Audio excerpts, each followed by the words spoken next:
Tonight at 10, the COVID rules are eased for fully vaccinated travellers from the US and the European Union. Those coming to England, Scotland and Wales will no longer have to isolate on arrival.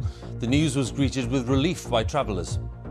Looking forward to it. Just a few short trips to the UK. We're so close here in Zurich, but it's so far when you know you have to quarantine. The change from early next Monday is seen as a major boost to British travel firms and tourism. But tougher rules will still apply to France. Travellers from there will need to quarantine in the UK. Also tonight. This is wonderful. Duncan Scott, can you get the world record? It's gold to Great Britain. Gold. At the Olympics in Tokyo, Team GB swimmers secure gold to take Britain's medal tally to 16.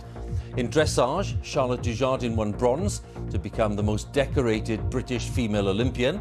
And the US star gymnast Simone Biles has now withdrawn from the all-round gymnastics final to focus on her mental health. And the slate landscapes of Gwynedd in North Wales are awarded UNESCO World Heritage status. And coming up in the sport on the BBC News Channel. Heartbreak for the rowers in the men's fours. A disastrous final for Britain sees them miss a medal in Tokyo.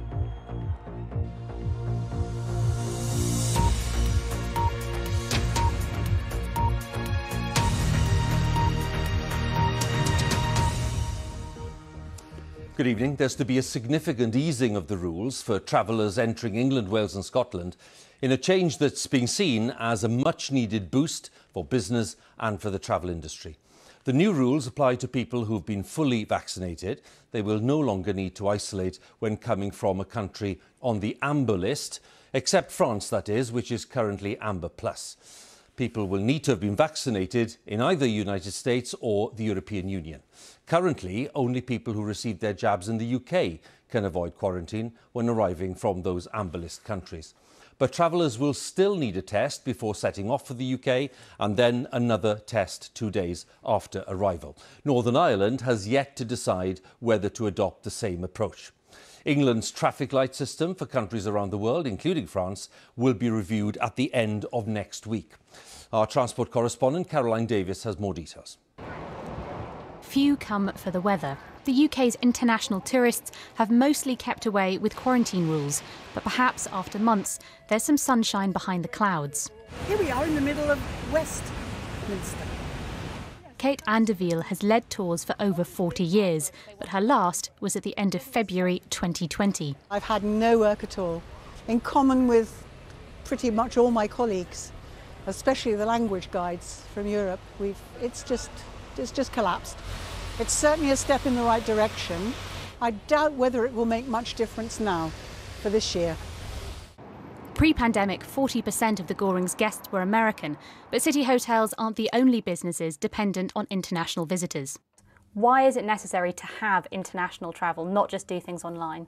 The truth is that in business, as in life, the personal connections that we make around the meetings that we have are absolutely crucial at building goodwill, understanding, empathy, and all of these things are part of what makes businesses successful. There was news for cruising too. Ships will be able to set sail for international trips for the first time since March 2020. The policy will come in on Monday for England, Scotland and Wales. Northern Ireland are yet to say whether they'll follow too. Labour has said that it's worried that there's a robust system in place to be able to verify vaccine passports. We've got real concerns because there doesn't seem to be a system in place yet for an international vaccine passport, which the government said that they were going to bring forward. Each individual US state does things differently. They don't have a national health service that has a vaccine programme like we do with the certifications. If the hope was to help tourism and trade, with much of Europe already open to international travel, has the government acted too late? Other countries have had to catch up with the speed of our own vaccination programs to make this a meaningful approach. So part of it's just waiting for other countries. And partly, of course, we wanted to check that our own approach to allowing people who've been vaccinated in the UK to go away and then come back again, that was all working. We'll always put the security of the country first. But for many separated from family and friends, today's news makes a big difference. Janet lives in Switzerland but hasn't been back to the UK for 18 months. Now it's like, yeah, you know, we can all go and see the people that we've only been talking to on Zoom. We're so close here in Zurich, but it's so far when you know you have to quarantine. The government say they're still looking at what happens for those jabbed in the rest of the world. The travel industry hope today's announcement is clearing a path forward. Caroline Davis, BBC News. Well, let's talk a little more. Go live to Westminster. Our political correspondent there, Alex Forsyth. Alex, clearly it is a significant move when you look at the changes involved, but is it fair to say that there's still a lot of caution behind the scenes? Absolutely fair, Huw. The government's been under enormous pressure from the travel and tourism industry for some time, so it's perhaps no surprise that in that sector today's announcement has been pretty warmly welcomed. But it isn't a travel free-for-all.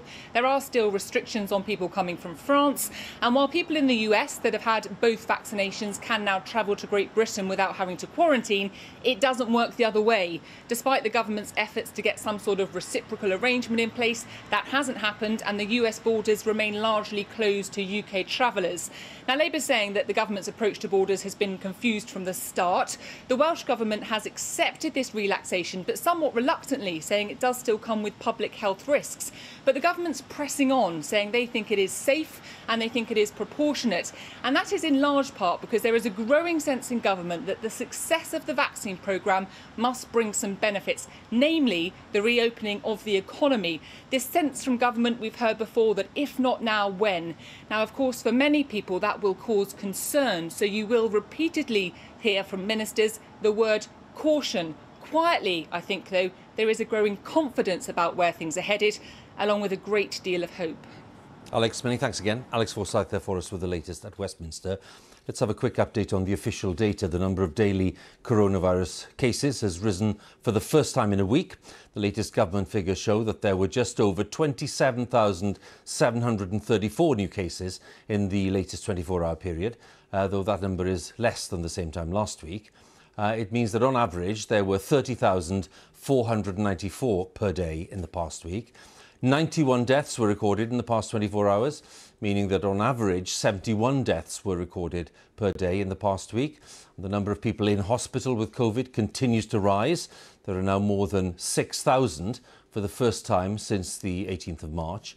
More than 88% of UK adults have now had their first jab, and more than 71% are now fully vaccinated.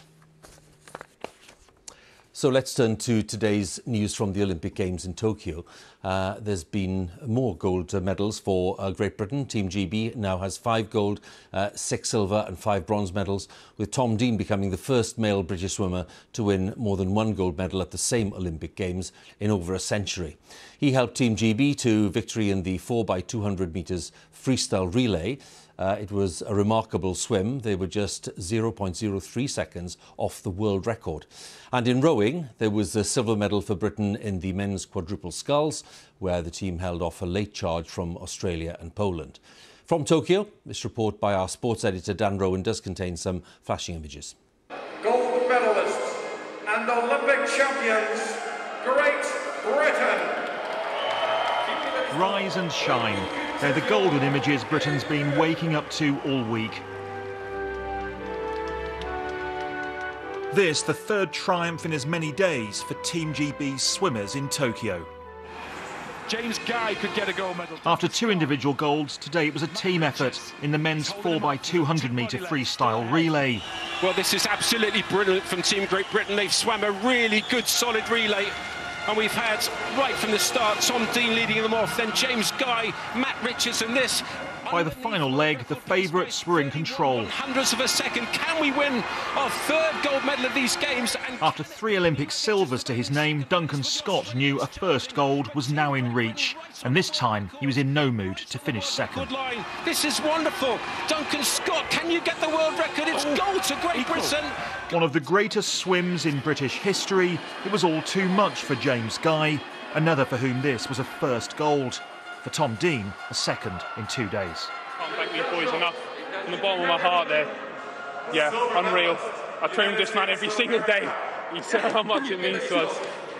James, how much does this mean to you? We can see it, but it's been a long time coming, this gold medal, hasn't it? Yeah, I mean, the way the last year's been, and as a kid, dreaming of Olympic gold medals, my absolute dream. and to do it finally after 25 years, it's pretty emotional. Well, they've only gone and done it yet again. Another day, another gold for Team GB here in the pool. British swimming is emerging as the powerhouse of this team effort here in Tokyo, and not for more than a century have they won 3 golds at the same Olympics. But Britain's medal rush extends well beyond the pool. Success across a range of sports ensuring its best start to a Games in modern times. Today here in Tokyo, the man who heads up Team GB told me confidence is now sweeping through the camp. Some amazing events and performances, you know, from the triathlon to the pool to the taekwondo, just been a sensational set of events. That spreads throughout the team in the village. You know, we're in one block in the village, in one tower block, so that positive energy will definitely reflect throughout the team. But one sport's finding these games tougher than usual. In rowing, the men's coxless 4 aiming for a 6th successive title, but badly losing their way. Look at the steering problems of the British. They're coming over. There's going to be a clash. Britain finishing outside the medals. I forgot the steering a little bit, and I think that's what cost us. To be honest, cost us the medal. There were 2 more 4th-place finishes for British crews today, but the tide did turn. Silver in the men's quadruple sculls. A first medal in this event for Team GB at the Olympics. Dan Rowan, BBC News, Tokyo. Now, the rider Charlotte Dujardin has become Great Britain's most decorated female Olympian of all time, with 6 Olympic medals. She won bronze in the individual dressage, and Charlotte won 2 golds at London back in 2012, a gold and silver in Rio, and now in Tokyo she has added 2 bronze medals to her record-breaking collection. Our sports correspondent Natalie Perks has more details. When your 9-year reign is over, but bronze still feels like victory. Charlotte Dujardin danced straight into the record books. Come on, Charlotte. Gio, or Pumpkin to his friends, was incredibly inexperienced. So just how do you teach a horse to dance? With a master trainer and a touch of telepathy. The relationship that these two have is just phenomenal. Equine ballet was served for the judges.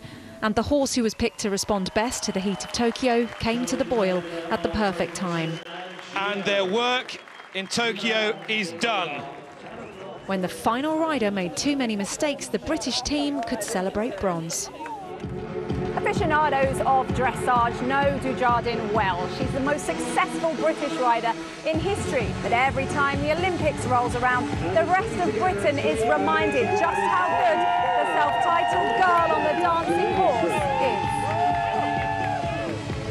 is. In London 2012, she and Vallegro stunned the world of dressage with a patriotic routine. She's going for gold. Wow. She came away with 2 golds, and in Rio, the perfect pair rode once again to victory. But after 2016, Vallegro retired, and she had to say goodbye. Enter Gio. The 10-year-old helped her to a 5th Olympic medal in the team event last night, and today he helped her make history. Bronze medalist Charlotte Dujardin. Britain's most successful female Olympian. How does that feel? I'm a bit speechless, if I'm honest. I mean, it's so surreal to think that I am. I mean, I can't quite believe it. I mean, yeah, I mean, it was quite an honour to be, you know, with Catherine Granger upon the medals anyway. To now have done that, beaten that, I'm a bit lost for words. Hopefully there'll be some more. I was very conscious it was a borrowed title. Of all people, you sort of feel Charlotte could have the longest career, and because I think she is such a kind of just an incredible rider, and what she can do with horses and different horses means I'd have thought her potential is pretty much limitless. In years to come, he'll be a superstar. He's already got one on board, Britain's horse whisperer and her small but mighty Pumpkin. Natalie Perks, BBC News, Tokyo. In tennis, Andy Murray's bid for a 3rd Olympic gold is over. He and Joe Salisbury lost in the men's double quarterfinals to the Croatian duo, Marin Cilic and Ivan Dodig, in 3 sets. Murray said after competing in his 4th Games that if this was the end of his Olympic journey, he wanted to thank Team GB for giving him some of the best memories of his life. There was some disappointment elsewhere at the Games in the men's rugby sevens when Britain missed out on a bronze after a 17-12 defeat to Argentina, finishing in 4th place. Now, the star American gymnast Simone Biles has now withdrawn from a second event at the Olympics. She will miss tomorrow's individual all-round final, in which she is the defending champion, after saying that she needs to focus on her mental health. Yesterday, she pulled out of the team event. The International Olympic Committee says it has huge respect and support for her decision.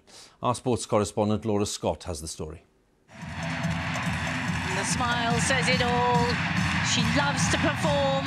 Simone Biles rewrote the record books in Rio. She's been the face of a generation of gymnasts. One last tumble to become Olympic champion. At times, her phenomenal achievements have given an aura of invincibility. But this week, she's reminded a world that sees her as superhuman that she is human. And what a champion!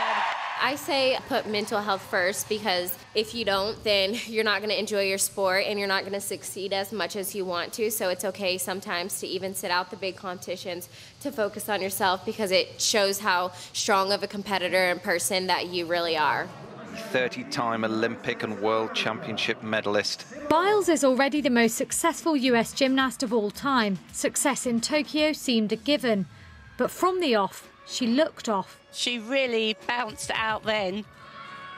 And after faltering early in yesterday's team final, she pulled out. From leader to cheerleader, she watched as her teammates secured silver. Later, she spoke of struggling with the twisties, a gymnastics term for a mental block that can make an athlete feel lost in the air, a frightening experience in an already dangerous sport. I didn't want to do something silly out there and get injured, so I thought it was best if these girls took over and did the rest of the job. Biles won't defend her all-around title tomorrow, and her participation in next week's individual finals is in doubt too. USA Gymnastics said it wholeheartedly supports her decision and applauds her bravery, saying her courage shows why she's a role model for so many. You need to put yourself first, especially with mental health. That always comes first over everything, and I feel like that's inspired a lot more people, a younger generation coming up. In 2018, Biles came forward as a survivor of sexual abuse by the jailed former USA Gymnastics doctor Larry Nassar. It made her a role model for more than her sporting accolades. Simone has been very vocal about everything she's gone through, but at the same time, there's so much more going on in her mind that she doesn't broadcast and that we don't have access to. Biles arrived in Tokyo hoping for watershed moments using the power of her body. Instead, she is creating them with the power of her voice. Laura Scott, BBC News. Now, all week, the giant companies of the tech world have been reporting their staggering level of profits. Alphabet, which is Google's parent company, made in the 3 months to June what it used to take an entire year to achieve. It's the kind of growth hardly ever seen before for any company, with the effect of the pandemic on work and lifestyle adding to this surging success. Our media editor, Mol Rajan, is here to look in more detail at the figures. Thanks, Huw. The phrase big tech is now common parlance, used to describe the 5 American companies whose wealth is getting harder to fathom. But just how big are they? Well, in the 3 months to June, Microsoft posted profits of nearly £12 billion. That's the highest quarterly growth since it was founded in 1975. In the same period, Alphabet, the owners of Google and YouTube, reported profits of £13.3 billion. Meanwhile, Apple reported profits of over £15.5 billion. That's the best third quarter in its 45-year history. That means these 3 companies alone have made a combined total of nearly £41 billion in profit in just 3 months. That's not far off how much the UK spent on defence for the whole of last year. These companies now live in a different financial realm. Take a 5-year view. Here's how the big 5, Apple, Microsoft, Amazon, Alphabet and Facebook, have grown, valued today in the trillions. For most of the world, the pandemic has meant hardship and recession. But for these superstar firms, it's been a case of up, up and away. They are arguably the greatest innovators in history, using remarkable engineering to deliver products and services for which there is insatiable demand. But their economic power raises profound questions for the rest of us. Is enough of their wealth making its way to the workforce? Are they paying the right amount of the right taxes in the right places? And how is it that in just a few years, the biggest asymmetry of wealth, power and knowledge in modern history has emerged with such little resistance. The truth is, we're addicted to tech and can't imagine our world without it. I'm not a builder or a developer, but it's their world now. Huw. Amol, many thanks once again. Our media editor, Amol Rajan, they're going through the recent results and the implications of them from the big tech companies. Now, a permanent monument in a tribute to fallen police officers and staff has been unveiled at the National Memorial Arboretum. Prince of Wales and the Prime Minister were among those attending a dedication ceremony at the site in Staffordshire. The open doorway structure represents a threshold to a different space, and to the dangerous places where police officers are often required to serve. 100 pledges have been unveiled by ministers to tackle the issues that limit opportunities in life for disabled people. It's part of the National Disability Strategy, and it aims to increase the number of accessible homes and to adapt older properties. There'll be an audit of mainline railway stations to ensure that there's proper access, and a programme will be launched to make it easier for disabled people to change jobs. The government says that the £1.6 billion strategy is in fact a once-in-a-generation transformative plan, but charities and campaigners say it doesn't answer the real needs. Our Disability Affairs correspondent Nikki Fox has this report. This cycling club in South Manchester is open to people of all abilities. David can do as much as 10 miles a day round this track, but when it comes to doing the things he loves, he struggles. Public buildings with big steps and you can't find a ramp, so can't do anything, can't be like normal people. Despite her best efforts, Sue, who runs the club, hasn't even been able to sort an accessible bathroom. I've got people peeing in a bottle round the corner because they can't get into the toilet here. And after 18 years, I'm still banging on about having proper facilities. Today's strategy doesn't shy away from highlighting the many barriers millions face every day. It plans to increase the number of accessible homes, as well as supporting disabled people with employment opportunities. Improving health outcomes is another key area. Learning disabilities and autism training will be offered to all health and social care staff. But there are plans for more consultations and audits, including one around public transport. And campaigners are frustrated by the promise of more reports and less action. I'm really disappointed. This missed opportunity. The Prime Minister promised it would be the most ambitious and transformative disability plan in a generation. Unfortunately, I think an awful lot of disabled people, 14 million of them, are going to see it as a broken promise. For disabled children like Florence, the strategy has come too late. Her family had to spend £15,000 fighting to get the right school for their 11-year-old daughter, who is autistic, epileptic and has global development delay. It felt so unfair, it felt so inappropriate to have to fight for something that should be a provision for all kids with special education needs. The government has admitted the system is failing disabled children like Florence, and it's spending £300 million to improve special educational needs provision.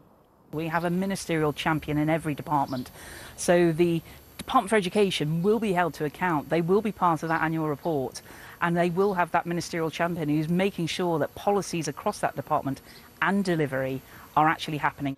Any plans to improve disabled people's lives will of course be welcomed, but charities believe the strategy falls short, as it doesn't deliver immediate drastic action so that millions of disabled people are no longer held back by barriers in society. Nikki Fox, BBC News. A deaf woman has won the right to compensation after a judge upheld her complaint about a lack of on-screen sign language interpreters at 2 COVID briefings in England.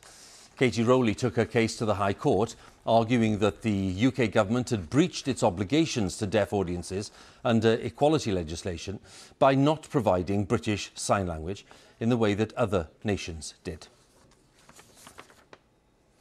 Now, the glorious slate landscapes of Gwynedd in northwest Wales have been awarded UNESCO World Heritage status, and they now share that status with the likes of the Great Barrier Reef, the Grand Canyon and the Pyramids. The area includes several locations in Snowdonia and is one of 32 sites on the list in the United Kingdom. And it's an achievement that's been many years in the making.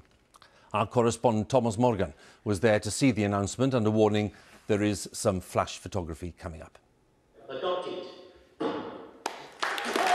20 years in the making, and recognition is finally here. The slate landscape that dominates parts of Snowdonia is now on a prestigious UNESCO World Heritage List that includes the Great Wall of China and Machu Picchu. And the pioneer for this bid was Dr. David Gwynn. I felt there was something very wonderful here, almost magical. I'm naturally delighted to hear now that after 20 years, our ambitions have been realised. Few of us can resist the sight of men digging a hole. It said Wales roofed the world in the 19th century, and in its heyday, the industry here employed close to 20,000. So why does Welsh slate have such a good name worldwide? Firstly, it's the best slate in the world. It's one of the more denser slates. It's been proven on roofs for well over 200, 300 years. For former quarryman Pred Hughes, this area has always been special. This place could have gone to rack and ruin, forgotten about, you know, more decay than there already is. So maybe this is a pathway to get it back up on its feet, have the recognition. It's just a fantastic news. Just as the Taj Mahal has for India and the pyramids for Egypt, the hope is that the recognition for the slate mines here in North Wales will also bring an economic boost to the area. For the locals in Blaenau Ffestiniog, it's tourism, a key employer here, that will hopefully benefit from today's announcement. In order to get the tourists to stay in Blaenau, we need the investment putting into Blaenau to get businesses, help businesses get up and running. For 1800 years, slate has been mined in this silvery, striking and rugged landscape. And now the stone that's roofed buildings across the globe, from Westminster Hall to Melbourne to Rio, has brought an accolade sought world over. Thomas Morgan, BBC News, Llanberis. And that's it from us now on BBC One. Time for the news where you are. Have a good night.